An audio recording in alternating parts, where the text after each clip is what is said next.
This is a funny, low-tech read aloud for a circle or a bare stage. It takes about 50 minutes.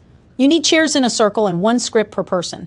Optional props, a coat, a wrench, a bell or jar, and a stone.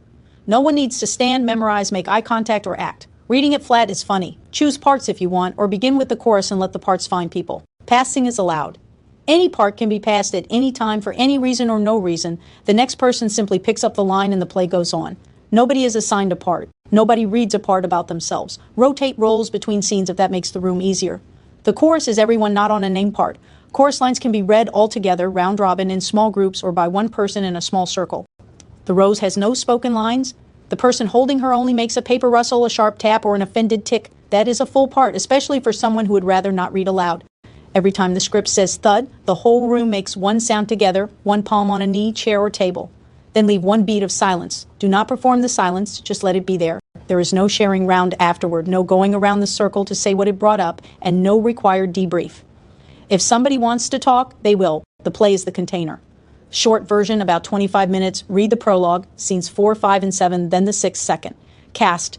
Narrator 1 to 7, one narrator for each numbered scene. Rotate them so 7 different readers can have a scene. Dry, brief, and not responsible for explaining anything. Cyrus, later called Coyote, silver-furred pilot of the paper sail. Biggest part. He makes jokes when a room gets too real, including when nobody asked him to. Cindy Lou, mechanic, second biggest part. Short sentences, literal. She does not believe a pretty sentence is a repair. The prince, earnest traveler with a rose and a bell. He asks the question, other people step around. The glitch, administrator in a coat lined with old ledgers and outward-facing mirrors. Procedural, even when the procedure has left the building. The anchorite, scene 4 only. A short warm part. Ordinary as tea. The rose, no spoken lines, holds a paper flower, jar, bell, or simply a red scrap of paper. Makes only a rustle, a tap, or an offended tick. Never cute.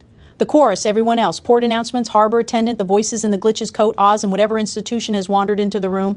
The chorus is the joke engine. Any part may be passed at any time. Someone else picks up the next line. The ship does not stop for paperwork. Learning, working.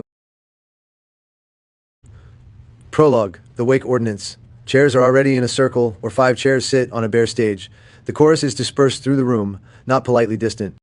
One reader may hold a small bell or jar. The rose holds her object and makes no sound yet. Chorus, attention, honored arrivals and departures. In accordance with the wake ordinance, all vessels are reminded that uncaused passage is the shared privilege of every resident. Chorus, kindly maintain graceful displacement at all times. Chorus, interpersonal contact intervals are limited to 5 seconds unless Form 19C has been approved. The chorus demonstrates the port's cadence altogether. They may look toward one another while counting. At 5, each turns away. Chorus, Cyrus 1, 2, 3, 4, 5. They turn away. Chorus, thank you for participating in a connection event. That was brisk. I have had Soup take longer to forgive me. Cindy Lou, Soup does not forgive. Cyrus, not with that attitude. Chorus, awake as any observable evidence that one thing has passed through another thing's day. The prince, what happens at 6? Chorus, at 6 seconds contact becomes unclassified. Cyrus, terrifying. Cindy Lou, the form is 17 pages. Cyrus, 17? That is almost intimacy. Chorus, please proceed without inconvenience. One reader gives the bell or jar a small sound. All readers make the following sound together, one palm on a knee, chair, or table. Thud. One beat of silence. Chorus, thank you. That was a stone arriving where it was going. The bell sounds once more. The port begins its work. Scene 1, the paper